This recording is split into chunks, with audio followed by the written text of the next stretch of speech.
So, really, from sublime to ridiculous, I'm going to talk to you about steroid and image-enhancing drug users. They are known as a group by many different acronyms. IPEDS, I know, is something that Viv Hope uses, the image and performance-enhancing drugs. And I think it's absolutely fair to use that term. The move away from steroids, our historic steroid users that I was working with back in the early 90s,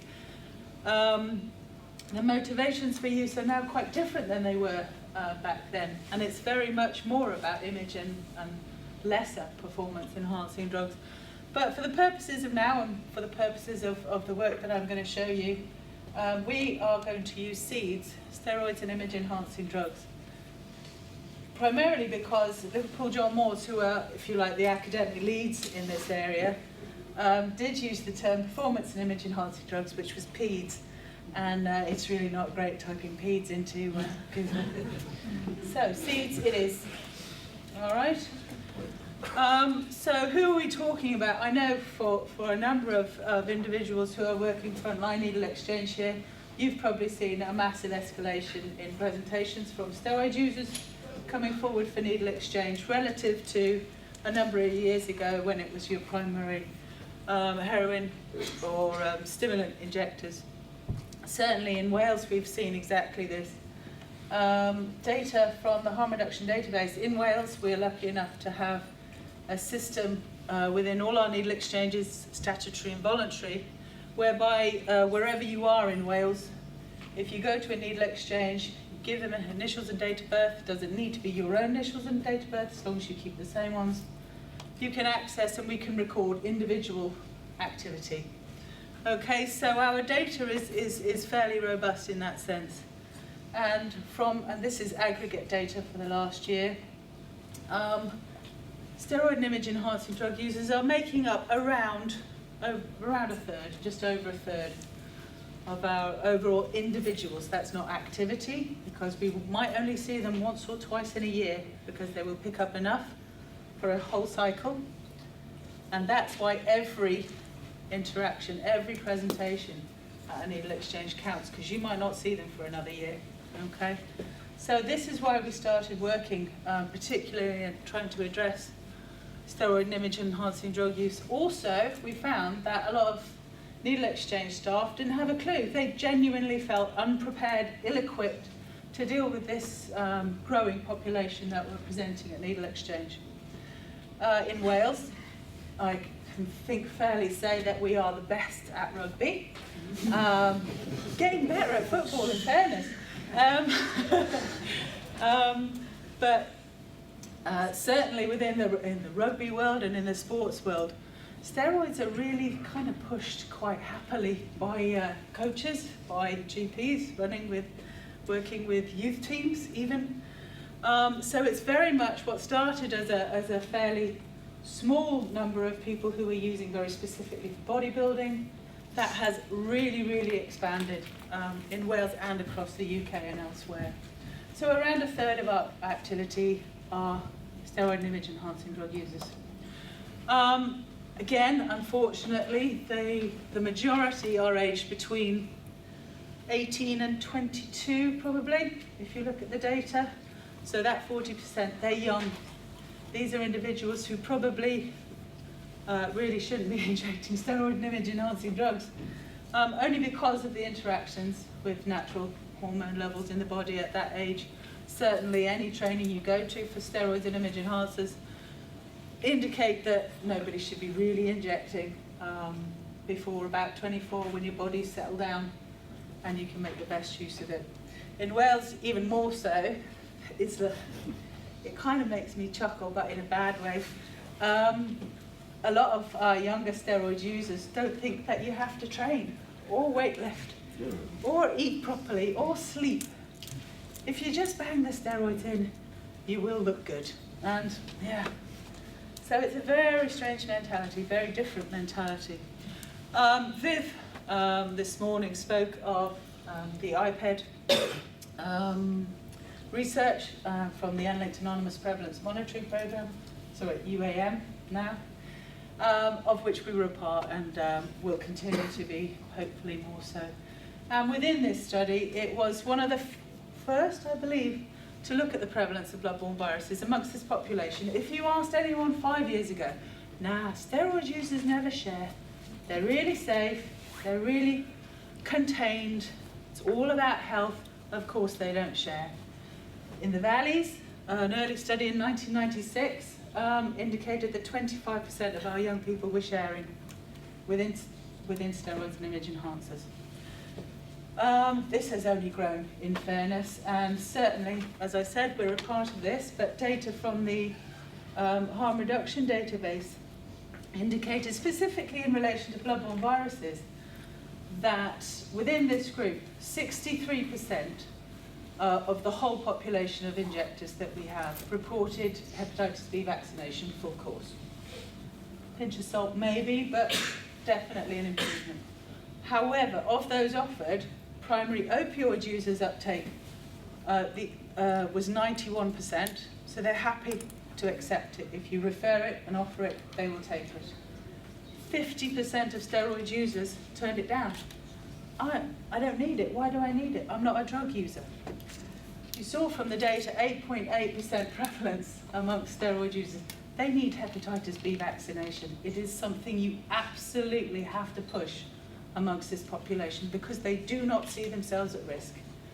A lot of it may be sexual transmission. It doesn't really matter how they get it.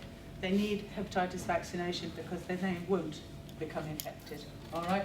So it's something that you really need to be proactive about. It may be counterintuitive, but for the love of God, offer it. And if they refuse it, say, talk about the risk, talk about the sexual risk, talk about the symptoms, talk about how unpleasant it is to be acute Hep B. Likewise, hepatitis C, and this is self-report data from the harm reduction database. Amongst primary steroid users, 2.1% reported hepatitis C positive. So they know their status and they're self-report positive. That may be as a result of previous other psychoactive injecting, but regardless, they're now in a population that's different. And we have seen a number of individuals who were perhaps recreational injecting drug users of other psychoactives a number of years ago. They now want to change of life. They want to look better, look stronger. The injecting is not a barrier psychologically, but they're at risk of transmitting to other people as well. Okay, so that's kind of the rationale behind the work that we have done. And what we have done is develop a website specifically for users of steroids, image enhancing drugs, those that are working with them, because we, as I said, found a lot of individuals, professionals, pharmacists, who were saying, I don't know what to say to them, I don't know anything about this group of drugs, I don't really know what they're talking about. So this is why we set this website up. It's www.seedsinfo.co.uk. On it, we have a film. We have made a very, very practical 20-minute how to inject safely film. It took a long time to get through legal, as you can imagine, but it's a step-by-step guide on the preparation of steroids from vials, from ampules, etc., and takes you through the preparation and administration, storage of steroids and image-enhancing drugs. Okay?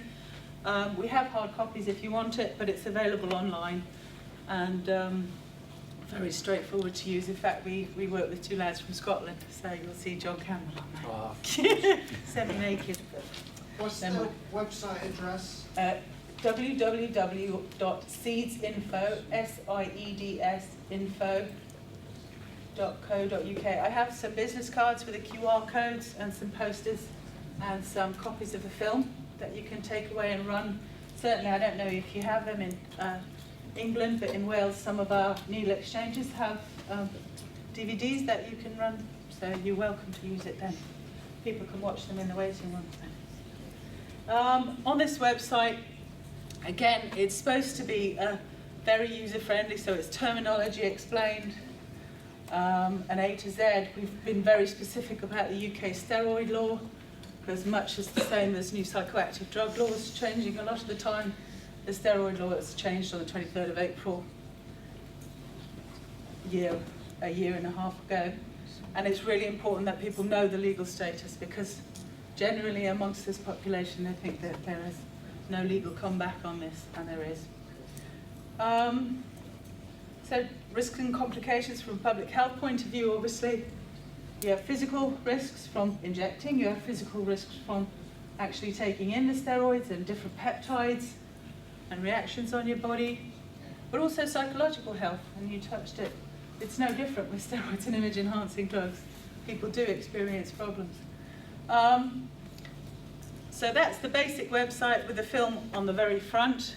And what we've taken it one stage further, in conjunction with Liverpool John Moores, is developed the very first of its kind in the world, an online survey for people who are using. So because we know so little about this population, we know an awful lot about our heroin users and a little bit more, and we're certainly getting to know a little bit more about our MCAT injectors. We know pretty much nothing about this group. Certainly nothing about prevalence, etc. So, let's escape. So you can see the link there, online survey on the top, all right? So I'm just gonna hopefully talk you through, there, lovely, the online survey. What this is intended to do is, we would encourage seeds users to do this themselves at home. If you have the capacity to do it within your needle exchange, do it with them. It's a brilliant engagement tool, because you're discussing about the nature of their use. And you might think, and certainly a lot of the needle exchange and pharmacy workers that I've worked with, they go, I don't know anything about them, so I cannot engage. I just give them 100 green, 100 blues, and lots of barrels. And I see them again in 6 months. That's it. That is the end of it. And it's not acceptable. So we would encourage individual seeds users to do this themselves, certainly if it's more of a private matter. But if you have a good relationship, fill it with them, fill it in with them. And I was going to go through a specific case because a colleague of mine completed a survey this morning with somebody, but there isn't the time. So I'm just going to touch on the types of questions that we ask. So we begin with, obviously at the very beginning there's consent and all that, so we did go through ethics, etc. Even though this is much more of a surveillance tool. At the beginning it's about you, your age, your gender, first part of postcode, which is a super output level, so it's not identifiable. One of the big things that we had when we ran a very brief pilot was fear of recognition, fear of identification. Super output level is anywhere between 3,000 and 15,000 people.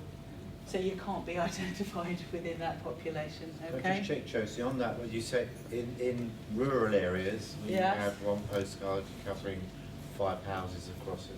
No, you have one postcode if you take it right to the full postcode, but if you have the first, say, I don't know, SY10 in Wales, that's half of Powys. Oh, fair enough.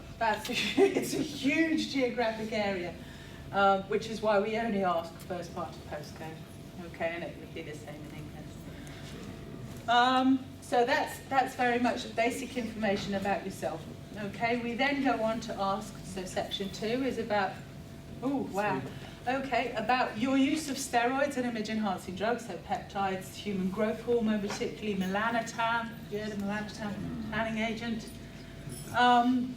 So the drugs that you've used orally, when you started using, how frequently you use, how long is your cycle. Only because we need to make that differentiation. Oral steroids are actually more dangerous than injecting steroids because they're so liver toxic. We then move on to injecting. So what steroids have you injected in the last 12 months and prior to the last 12 months? And motivations for use. If you can understand why somebody's using or starting to use at 18, for example, our youngest steroid user in Wales on our system is 13. Okay? Genuinely verifiable. He's 13. His brother uses, his brother's 15. He's got an older brother. The coach is really positive about it because his performance is great. This is culturally different, culturally more acceptable. Okay, very, very different scene. So we need to ask about motivations for use. I love the one that we filled in this morning. The motivation for use is to look good naked. Simple as that. One second. We then move on to injecting practice. So if they say, yes, I have injected, what's the engagement with needle exchange? Where do you get your pins from, broadly speaking? We don't ask where you got your gear from, other than dealer, friend, internet, so that we can broadly map it. The last few sections are the side effects and injecting site infections. The one from this morning was quite clear. In about 40% of his injections, he's feeling redness, swelling, all of that. So certainly one of the pieces of work that we've done from a public health point of view is try to provide advice where if you are experiencing injecting site infections, what do? Most people try and treat them themselves, same as everybody else. We're seeing presentations in A&E when an abscess is 3 weeks old. It's really not nice, and that's operation stuff. So we really, really need to get over that. They won't go to their GPs because of the stigma. They don't want to be identified as a steroid user. So it's nothing or A&E. The last section, and most importantly, I think, which is what sets it apart, is a follow-up option. Somebody's gone through this. It takes between 7 and 10 minutes to fill, so it's easily doable in a needle exchange or at home. The last bit, you can opt in, so it's anonymous right up to then. But what we ask at the very end is, are you happy to be contacted by phone for a follow-up questions? Okay? And they can yes or no that. With Liverpool John Moores, who we're working with, and Scotland, John, and a number of Sentinel sites across England, we then have a mechanism for phoning up. So it's verifying the data they submitted and asking a few additional questions. What we're hoping as a final is we will then follow up with a swab or dry blood spot so that we can then support the UAM even further. We're asking everyone who's done it once to keep going back every year so that we can map their history of use over time. Okay? So please use it. Please use it with your clients, service users, or just promote it so that people quietly go home and use it. And as I said, we have posters, we have business cards with the QR codes. You can hand them out within packs if you've just got pharmacy, or out with them if you're doing proactive outreach work in gyms, etc. And the more the merrier, the better we get in terms of feedback, the better evidence we have to improve services. Okay, thank you.